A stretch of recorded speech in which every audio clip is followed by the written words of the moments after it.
So they are everywhere. Some people love them, some people hate them. If you're not used to them and you're moving out this way, then you better get used to them because there are a ton here in Grand Junction. What the heck am I talking about?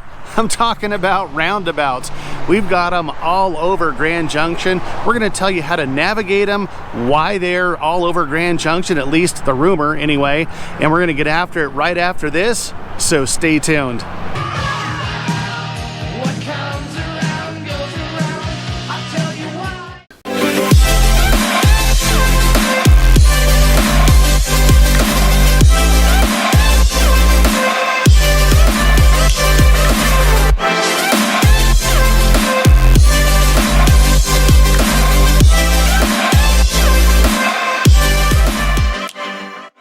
What's up, everybody? I'm Robert Hayes, and along with my wife Christie, we are the Hayes Home Group right here in Grand Junction, Colorado. If this is your first time to this channel and you want to know everything about what it's like to work, live, play, eat, sleep, and navigate roundabouts here in Grand Junction, make sure you hit that subscribe button, tap that bell. That way you're notified every single time we post a new video. If you're returning back, thank you so much. We are licensed brokers here in Grand Junction, Colorado, which means if you're moving out this way, like a ton of other families that we've helped move out here, we can help find your dream home as well. Make sure you reach out and give us a phone call, shoot us a text, send us an email. We answer those personally. We will get back to you days, nights, weekends. It doesn't matter. We've got your back when moving to Grand Junction. Okay, so what's up with all the roundabouts here in Grand Junction? Well, according to the Colorado Department of Transportation, there are a couple of hundred throughout the state of Colorado. Up in the ski towns, Vail and Aspen, they're all over the place there too. Locally, the rumor that I've heard, and it's 100% rumor and conjecture, it might be 100% true, 100% false, maybe somewhere in the middle, who knows. But when I moved out here about 15 years ago, the rumor that I heard was there was a council member or a city manager, something along those lines in the political arena, and his wife had just come back from Europe, and she loved the roundabouts there in Europe and decided that maybe that was a great idea for Grand Junction, and all of a sudden they started popping up everywhere. Again, I don't know if that's true or not, but basically roundabouts, the reason behind them is to increase traffic flow, reduce congestion, and increase safety. And I guess there's data behind that to back it up. According to some of the recent stats, it will reduce traffic accidents by about 70%. And I guess, you know, again, the reasoning behind that is if there was a signal down here, which there was about 3 years ago, and there was actually a petition drive. People that hated roundabouts said, no, we don't want a roundabout. But if there's a signal, your knee-jerk reaction, if the light turns yellow, is to do what? Step on the gas and go faster.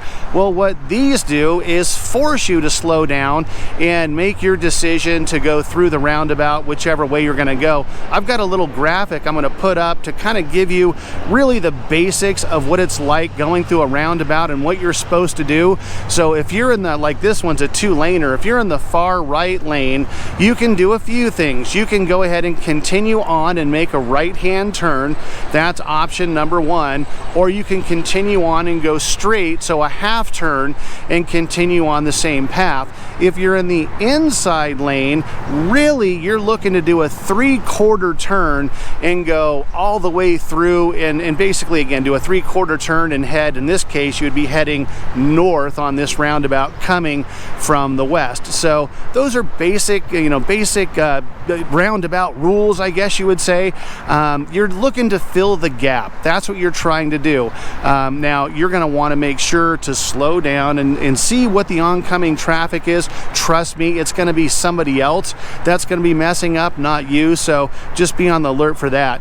On a single roundabout, you're going to basically just look to fill the gap. There's really not a lot of decisions to make on a single lane roundabout. You're going to make a right, you're going to continue straight, or you're going to do that 3/4 turn, or heck, you can spin around all day if you want. That's basically what they're all about. So here's one of those single lane roundabouts. I've got a few of these downtown Grand Junction. Basically, again, anyone in the circle already has got the right of way, so look for the gap take the gap, go ahead and continue on to where you need to go. You'll notice they've got some pretty cool sculpture work on this one downtown. They do a great job. The Arts and Culture Board, they hired a local artist to put some of these beautiful sculptures up out in Fruita with some of these horse sculptures, Mustangs, I'm not sure what they are, but they're super cool. And then off on Horizon Drive as well. So you'll see these throughout downtown on Horizon Drive, and again all throughout Grand Junction. So there you go, roundabouts in Grand Junction and throughout the Grand Valley. Really not that big of a deal, pretty easy to navigate. I'll admit initially I was just used to traffic signals. I wasn't a huge fan of roundabouts, but I've actually come to like them just because you can go right through. You don't have to wait at the stoplight, and you can carry on and move about your day. So again, if you're brand new to the channel, make sure you hit subscribe, tap the bell. That way you're notified every time we post a new video. And if you are even thinking about moving here to Grand Junction, as much as we love making these videos, we'd love more to help you find your dream home here in Grand Junction. So give us a call, shoot us a text, send us an email, whatever you need to do.